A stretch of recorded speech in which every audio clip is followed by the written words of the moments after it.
Vanakkam.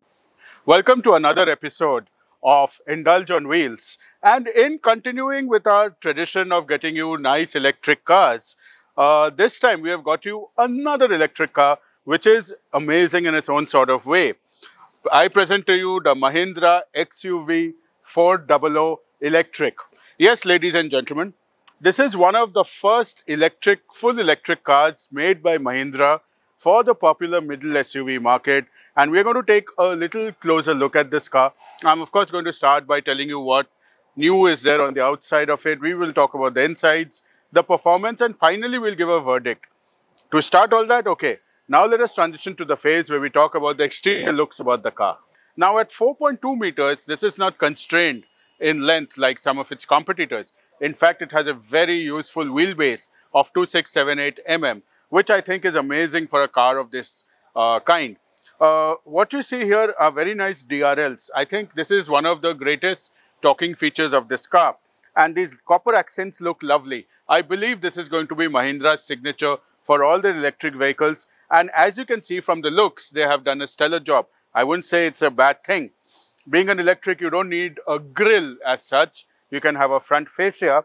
There is a bit of a grille in the air dam here because after all, you do need to cool the brakes and associated things. The front, of course, looks wonderful. Let me now show you the side to show what is so great about the side. And of course, we'll go to the back, take a look at the boot and form an opinion there. So the side may seem plain Jane to you. Over there, you have a flap which hides the charging port. You have the same copper colored accents here.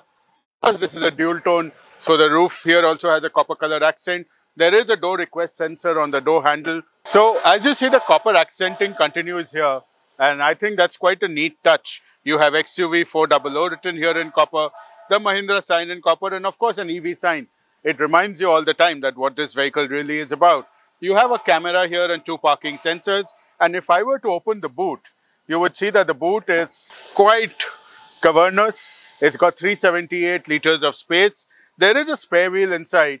That spare wheel is not a full size and it's not an alloy. It's a steel wheel. So yes, your speed is restricted if you have a puncture.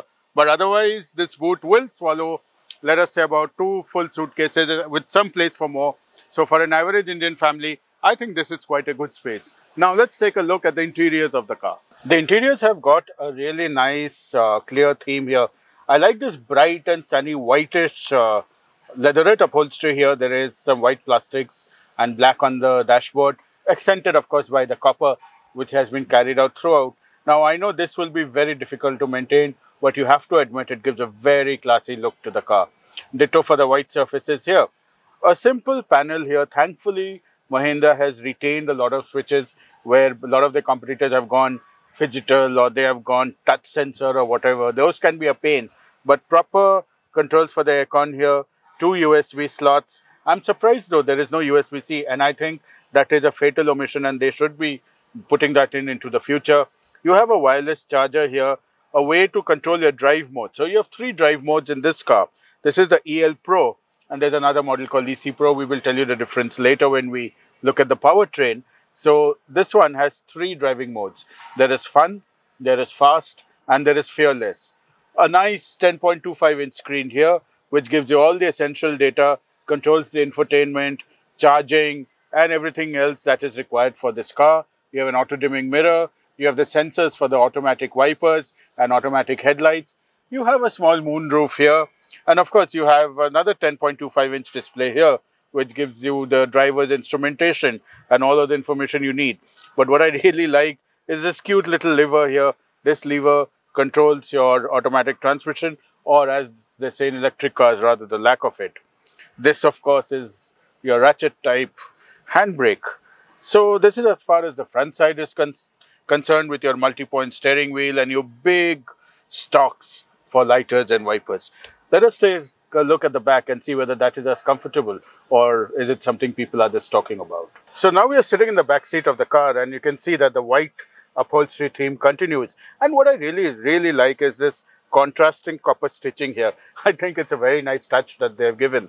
The back seat itself is 60-40 split. So if you've got unusually shaped items in the boot, you can tip the seat over. But what I find rather useless is this thing. I mean, what is this? Is it a magazine holder? Can it store anything? Because you can literally take it off, you know, and then you wonder that what this is literally there for. I mean, I'm flummoxed to say the least. A very stupid feature in my opinion. The copper accents continue here, gives it a classy look. There is one solitary USB-C port. I feel that in the back seat you should these days have at least two, if not more ports, because everybody who sits in the back has their own personal digital device that they would like to charge. Of course, there is a 12 volt 120 watt socket here. Again, they could have given one in the front as well. Why it is not there still escapes me. Overall, the 2600 millimeter wheelbase means that I do have some nice leg space. The seat is quite comfortable. It could have been better, but I think it's quite comfortable. There is, of course, a place in the middle. There's an armrest with two cup holders, which you can make use of here. I would not call this a 5-seater in spite of the flat rear floor. I would still say this is for 4 adults to sit comfortably. Anything more and you would be pushing matters. 6 airbags ramp up the safety factor. Now what we shall do is we shall take a look at the powertrain of this car. It's a little complicated, but hang on in there with me and I'll tell you the nuances so that we understand what this car is all about. After which we will drive the car, take it for a charge, and I want to show you something unique about the charging port there. So just hang on while we take a look at the mechanicals, so to speak, with the motor, and we go for a drive. Let us now pop the hood on the XUV400 and show you what's inside.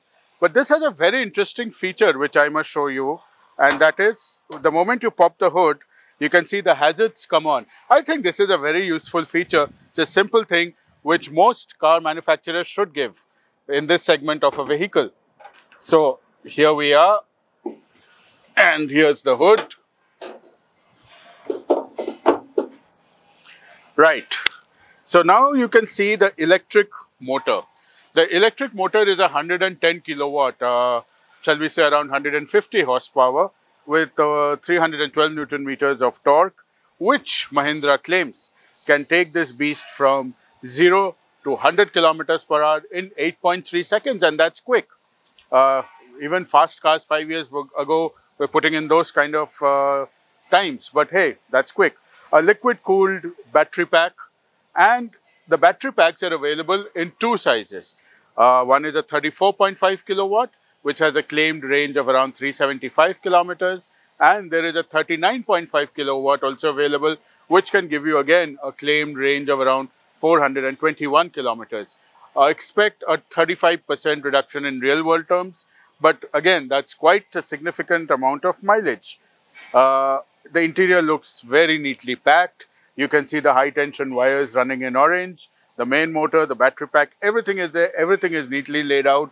But as they say, the proof of the pie is in eating it.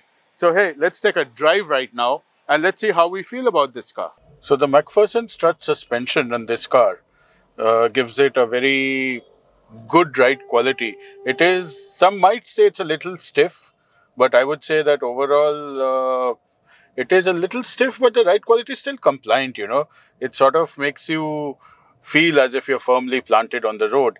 And this is a confidence that you get even while driving at higher speeds.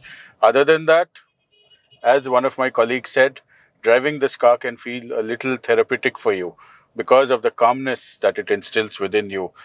Are electric cars really the answer to long-term mobility? I don't know.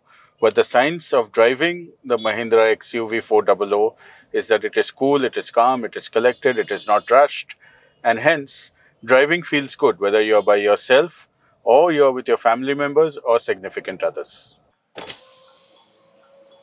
So, how did you like a drive of the XUV400? It's a great car to drive, of course, for small irritating things like these beeps. These indicators make, I'm fed up with them. Reminds me of riding an old scooter or a motorcycle. But apart from small niggles like this, I thought that it's a very well finished car. It has a good range. It's excellent for urban commuting. You can even take it on highways now with a steady network of fast chargers coming up. So what is the most important factor that we now come to? It is the price.